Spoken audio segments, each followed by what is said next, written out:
I guess the best way to explain what I do is I'm like an environmental social worker. But I've been doing this work for a long time, and in doing the environmental work, I always recognized that when it came to the stressed communities that were very familiar to me growing up in Southeast DC, that trees weren't as important as people eating.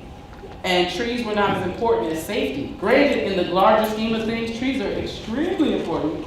But if I'm trying to feed my kids, and you're asking me to plant a tree, I may not see the connection and or be excited as much about it. So moving forward, I worked a lot with adjudicated youth, and I used nature as a medium for healing. So I did a lot of, anybody familiar with raptors, birds of prey, hawks, eagles, coolest thing in the world. I could come into a room full of, my experience has been anybody that's experienced that bird, I don't care how rich they were, what race they were, whatever, you get the same response from nature of the, you get to be a kid again. And so I started realizing how powerful this was when I was getting teens that were coming through adjudication programs who couldn't get to work on time and didn't care too much about talking, but once I got them with these birds in front of other kids, the light went off for them, and they wanted to get to work on time because they couldn't wait to get to these birds, because these birds didn't judge them. They didn't care that they had a record.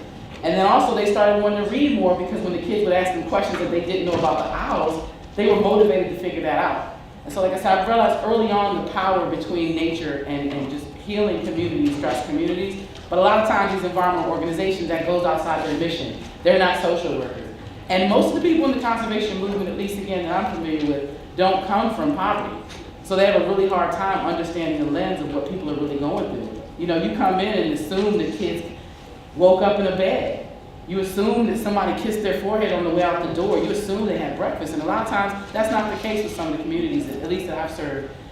So currently I'm working through a social service organization. My outcomes are around breaking cycles of poverty, but using nature as a medium to do that. And so I'm really excited about being here today and talking to you and just kind of sharing with you this model that I've been sharing in other cities that get people to sit down and think about what are those intersections between, not saying environmental work is not important, not saying trees aren't important, but how can you sell trees to people in the context of crime, of what they really care about maybe. And there are ways to do that. I've done some work in New York City where we did this Million Trees initiative, planted these trees, and we couldn't get folks in the projects to care for the trees.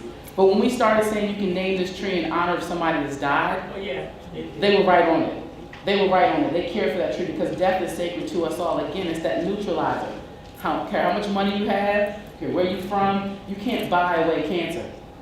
You can't bring somebody back when they die. So it's finding those intersections where we can find the oneness. And that's kind of, the core of my work. So this is a really good quote from me because, I'll let you guys take the time to read it, but I'll read it out loud. The person who loves their dream of community will destroy community. But the person who loves those around them will create community. First time I read this, I was offended. Wait, I love my dream of community. But I also recognized I'm gonna be real with y'all. Coming through the environmental field, I got a bitter because I got a lot of unfair treatment. Because I wasn't the regular, I wasn't the regular looking person in the environmental field at the time. And so I got a lot of pushback on my ideas when I would talk about how we can work with fathers coming out of prison. A lot of folks were like, no, And so when people wouldn't show up at these events, they call them hard to reach. And I'm like, well, here's some strategies on how to reach them. Yeah, that's not what we do. Well, then you're not gonna ever reach these people. And stop blaming them.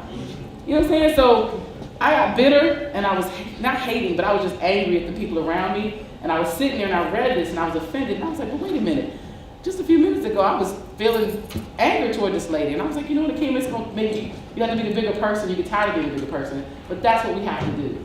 I had to figure out that I had to get along with, everybody has to be at the table. Not just, I hate to use race terms because I don't really subscribe to race, but not just whites, not just blacks, not just women, not just men. Everybody has to be at the table for this thing to work. And that's truly what community is about. So this was just a quote I thought I'd share with you guys because it kind of hit me when first time I seen it.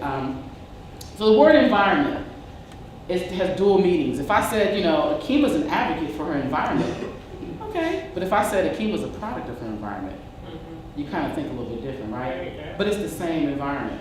And back in the 90s when I was an environmental educator, and again, I was always called to work with the black communities because that was me. And it's like, yeah, Akiima, you go do that. And my boss was like, if those kids can't name 5 snakes when you're finished, that's how we measure success. So one day I'm in this 5th grade class and talking about snakes, and this little boy was off the hook.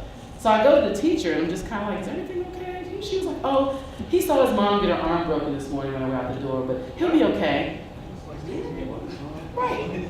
And I'm thinking to myself, like, who am I to put my values about snakes on this young man? It doesn't mean he can't like snakes.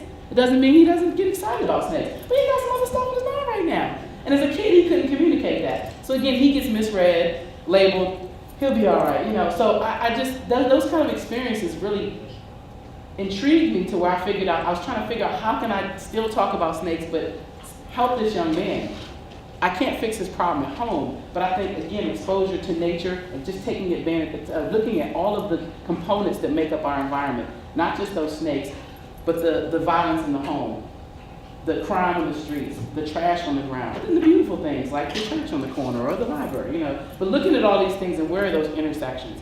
So I don't have to tell you guys about poverty. I'm sure living in Baltimore, you've seen it. You've seen what a community in poverty looks like, correct?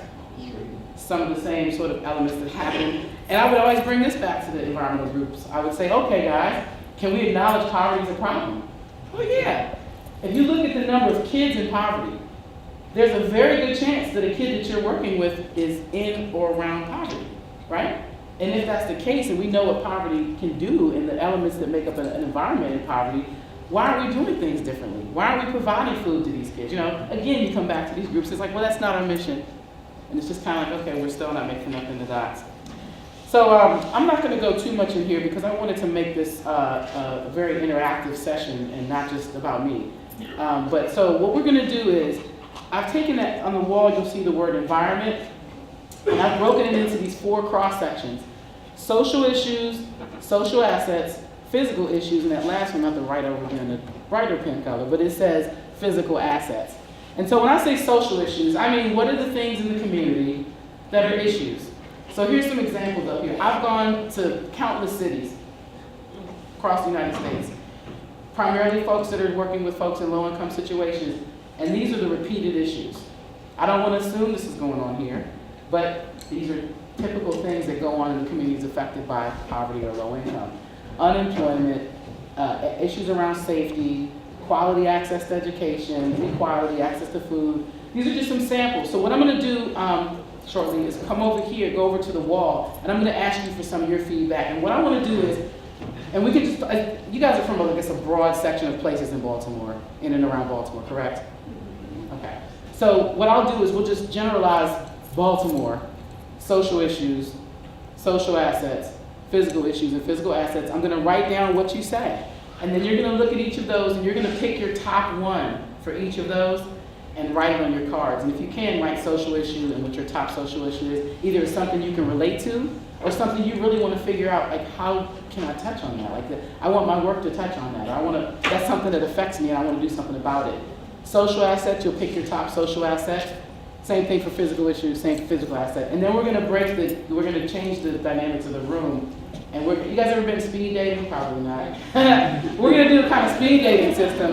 I'm not going to tell you what we're going to do there, but we're going to use those cards and see if we can't come up with some innovative ideas about, you know, where those cross sections are for you and how you can do this work. Because for anything to truly be sustainable, it has to be owned by the community or whoever's doing it. And so, you know, in order for us to really make this all people, we have to figure out how to deal with and address and consider some of these real issues that matter to people. So, with that said, I'm going to come over here, get a broader